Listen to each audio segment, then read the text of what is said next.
Yeah, that thread that's in there that feels like it's so not not you. There's something there. And so whether it's you criticizing them or them criticizing you, just dig into it. My wife and I have been married for over 20 years. We get along okay, but we have a cycle of criticism that we can't seem to stop. It's constant and annoying. I'd like to get this resolved, but how? Yeah, I think this happens in a lot of relationships, whether it's our romantic love relationships, our partners, or our friends. Because I don't know what the phrase is exactly, but it's something about sometimes the people you love the most, you treat the worst. It's a phrase, something like that, and it's really that we do overstep our boundaries with people that we love, and after we've done it for so long, it does become a habit, and it feels just, I don't want to say natural because it's not natural, but it just happens. And so what I would recommend that you do is only focus as best you can on your critique. What are you critiquing them of? Because as we know in relationships, relationships are only a mirror. If you're critiquing them on something, there is something inside of you that's wanting to be heard and seen by you. There's something within you that you want and need to change. It may not be the direct thing that you're criticizing your partner for, but there's something in there. And secondly, I would say that oftentimes this banter and this criticism is simply because neither one of you have felt heard for so long. And so another example comes to mind. I remember someone was telling a story about how, actually, I think it was Tony Robbins that said, how do you get someone's attention the fastest?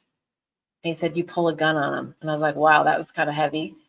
But he was speaking to people who needed to be heard, and that what they really needed was attention. And so it comes out in a very harsh, critical way. And I know that's kind of a bizarre analogy, but I think that's kind of what it feels like, is these knives that we pull out in relationships sometimes, and the cuts that we make with criticism. And that's not helpful. I mean, death by a thousand cuts is not helpful in our relationship. So the only way we can really truly stop this is to stop ourselves first, pointing out what they're criticizing us about, and pointing it out for ourselves, like recognizing, ooh, they said that to me. Let me just feel into that, later, and journal about it. Like, why are they saying that to me? And what about that is true? What thread of that is true? Really trying to feel into it. Yeah, that thread that's in there that feels like it's so not not you. There's something there. And so whether it's you criticizing them or them criticizing you, just dig into it. And I would recommend you do it during journaling, because oftentimes what's happening in that back and forth criticism is you're just going at each other. You're not listening, you're not actively listening, you're not empathically listening. You're just having a little bit of a tiff with each other. Yeah, so I think it's just really important that you bring awareness to it. And I would tell your partner, I would say, look, I don't want this criticism anymore. I don't want to give it to you. I don't want to dish it out, and I don't want to take it anymore. I'm going to work on me. Would you be willing to commit to working on you? And find out from them.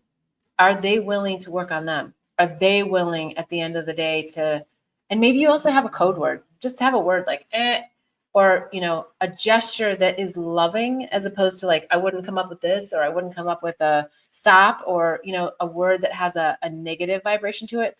I would come up with a word that has a love and an intention and something more to it that helps diffuse the energy of the criticism, and acknowledges all at the same time, like, ooh, wow, I just slipped back into that pattern that I don't want.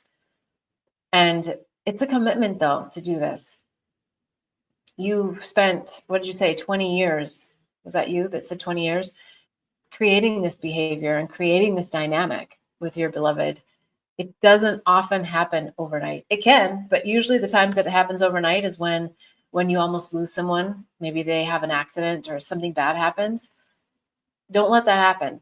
Time is too short. Life is too short, and there's too much beautiful life that we can have with people who are committed to us and our growth and our happiness, to not spend the time and make the time to overcome these patterns that were created that just aren't serving either one of you or your relationship as a whole.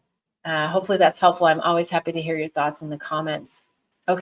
I appreciate you every week. If you're on with me live or you're watching on replay, you can always go to bethbell.me/question, submit your question there, or put comments in the show and I'll pick them up for next week. But I love having you here with me live. The engagement is super fun.